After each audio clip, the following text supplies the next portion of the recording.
Hello everyone. Having read about Indian foreign policy, the second topic is non-alignment movement. Now, as we have already done with the foreign policy, Indian foreign policy was commonly characterized as a policy of non-alignment. What exactly was NAM? It was non-aligned movement. We call it in short NAM. So it is the international policy of a sovereign state according to which it does not align itself with any of the power blocks. Does not align with any of the power blocks, USSR and US. And at the same time actively participates in the world affair to promote the international peace, harmony and cooperation.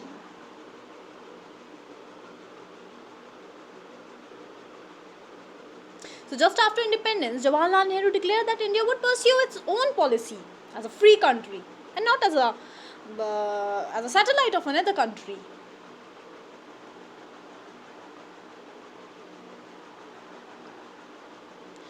Now,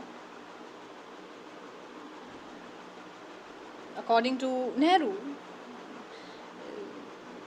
what exactly is non-alignment? Non-alignment, according to Nehru, is primarily it is the independence of a country. Independence of a country, its policies, and its non-participation in any military political blocs of which the imperialist powers were and are members. Moving ahead, the features of NAM. Now they're very important. The very first, not to align to any of the power blocs. USA or the Soviet Union, because they wanted to remain independent or neutral. The second, to oppose any kind of military alliance like NATO, SEATO, Warsaw Pact. Now what exactly is NATO? This is North Atlantic Treaty Organization, which is also called the North Atlantic Alliance. So basically it was constituted to form a system of collective defense, and so as SEATO was also formed, Southeast Asia Treaty Organization. It was an international organization for collective defense in Southeast Asia, specifically in Southeast Asia. And so the Warsaw Pact, it was also a collective defense treaty. So NAM, the major feature is opposed any kind of such military alliance. Then the third, freedom to take its independent decision. They wanted to be independent, not to remain aloof from international problem and politics. And the fifth, to judge an issue on merit and uphold, defend the rights of all people for freedom and justice. After knowing the feature of NAM, the major important part is the factors responsible for NAM. Mention 6 factors, to which the very first one is important: global tension, which was caused by the Cold War. What exactly happened?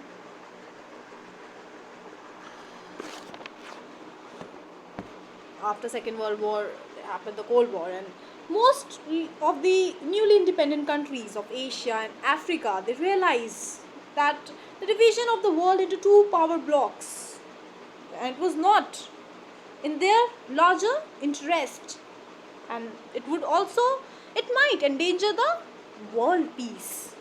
So they had this global tension which was caused by the Cold War, which led to the establishment of NAM. The second point, struggle against imperialism and colonization. Now this says, what exactly is imperialism? So this is a policy of extending a country's rule over foreign nation. How? By military force or by gaining any political and economical control of other areas. That is imperialism.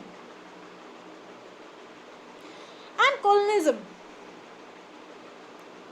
This is a practice of acquiring either full or partial political control of another's country, either occupying it or exploiting it economically.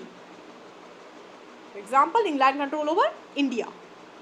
So the struggle was against imperialism and colonization. This also led to the establishment of NAM. The third, right of independent judgment. Now in this thing, they wanted basically, the newly independent nations, they wanted to solve their problem themselves without any outside interference or any other influence. So for that, they wanted, led to the non-alignment movement. Then restructuring international economic order. The newly independent Asian African countries, which was very economically backward and had a low standard of living, they needed capital, technical know-how to boost their economic and development. They wanted to take benefit from both the blocks, but without getting into them, without getting attached to them. And the last point, formation of collective force. Now these independent Asian African countries, although they did not have military and economic power which could influence the international affair, but they had the moral and collective force to maintain and promote world peace. So this is the formation of collective force. These are the 6 points which led to the factor responsible for NAM. Coming on to next, Panchsheel. What was this? In 1954, India and China signed an agreement which also called Panchsheel, and later this became the guideline for NAM. So it was signed in the agreement but later became a guideline, and this was signed at Bandung Conference in 1955. The principle was made at Bandung Conference, and the 5 principle was given practical shape in the conference. So what was the 5 principle? It is given mutual non-interference for each other internal affair, mutual non-aggression, equality for mutual benefit, respect for each other territorial integrity, sovereignty, and peaceful coexistence. It is given over here. These 5 were the principle of non-alignment. And then after this, the Bandung Conference, as said, this principle was shaped in Bandung Conference 1955, which was presided by Jawaharlal Nehru, then Prime Minister of China and President of Egypt. And at Bandung, all the NAM leaders were united and agreed with each other and decided to support United Nations to fulfill its aim and objectives as well. Further, the Belgrade Conference is also important. Now this is it was the first NAM summit held in 1961 at Belgrade in Yugoslavia, attended by Jawaharlal Nehru, Nasser and Tito. And they also discussed many issues like complete disarmament of all the weapons, opposing the imperialism and colonialism as explained, opposing the racial discrimination, abolishing it, opposing it in all forms. These major important issues of that time were discussed in the conference. So these Belgrade and Bandung Conference are extremely important. It was held in 1955, it was held in 1961. Then the current objectives of NAM: eliminate all causes which could lead to war, to protect nation freedom of newborn, independent countries. Then third, to oppose colonialism, imperialism, racial discrimination, which was very important, to encourage friendly relation among countries, to advocate peaceful settlement of international disputes, to oppose the nuclear weapon, the force of this, to also strengthen United Nations as an organ of world peace, to protect human rights and protect environment, to build a new international economic order which is based on equality, equity and justice. That's it. Thank you.